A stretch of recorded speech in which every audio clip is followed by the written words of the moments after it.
Chapter 28. Woe to the crown pride of the drunkards of Ephraim, and to the fading flower of his glorious beauty, which is on the head of the fat valley of those who are overcome with wine. Behold, the Lord has a mighty and strong one, as a tempest of hail, a destroying storm, a tempest of mighty waters overflowing will he cast down to the earth with the hand.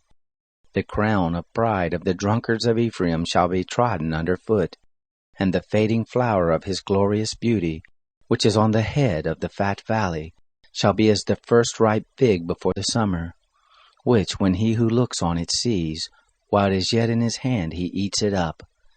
In that day will the Lord of hosts become a crown of glory, and a diadem of beauty to the residue of his people, and a spirit of justice to him who sits in judgment, and strength to those who turn back the battle at the gate.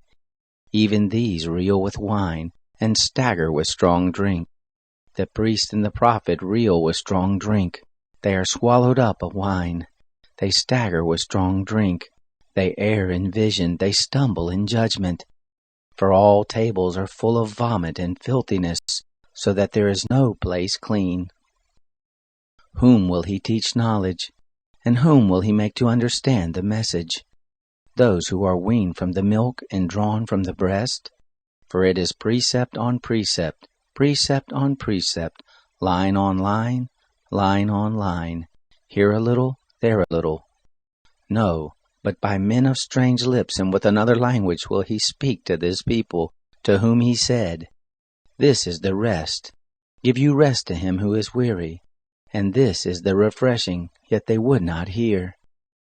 Therefore shall the word of the Lord be to them precept on precept, line on line, here a little, there a little, that they may go and fall backward and be broken and snared and taken. Why hear the word of the Lord, you scoffers that rule this people that is in Jerusalem? Because you have said, We have made a covenant with death, and with the grave are we at agreement. When the overflowing scourge shall pass through, it shall not come to us. For we have made lies our refuge, and under falsehood have we hid ourselves. Therefore thus says the Lord God, Behold, I lay in Zion for a foundation a stone, a tried stone, a precious cornerstone of sure foundation.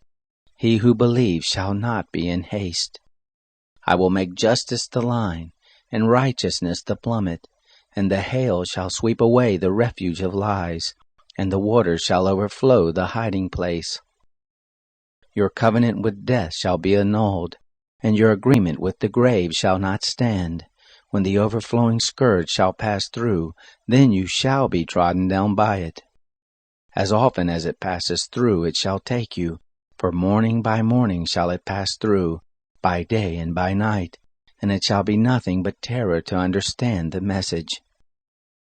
For the bed is shorter than that a man can stretch himself on it, and the covering narrower than that he can wrap himself in it. For the Lord will rise up as on Mount Perazim. He will be angry as in the valley of Gibeon, that he may do his work, his strange work, and bring to pass his act, his strange act. Now therefore don't you be scoffers, lest your bonds be made strong. For a decree of destruction have I heard from the Lord of hosts on the whole earth. Give ear and hear my voice, listen and hear my speech. Does he who plows to sow plow continually?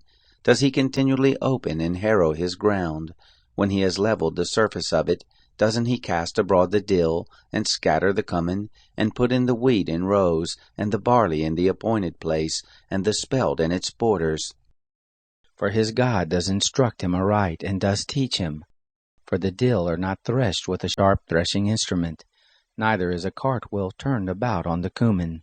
But the dill are beaten out with a staff, and the cumin with a rod. Bread grain is ground, for he will not always be threshing it. And though the wheel of his cart and his horses scatter it, he does not grind it. This also comes forth from the Lord of hosts, who is wonderful in counsel, and excellent in wisdom.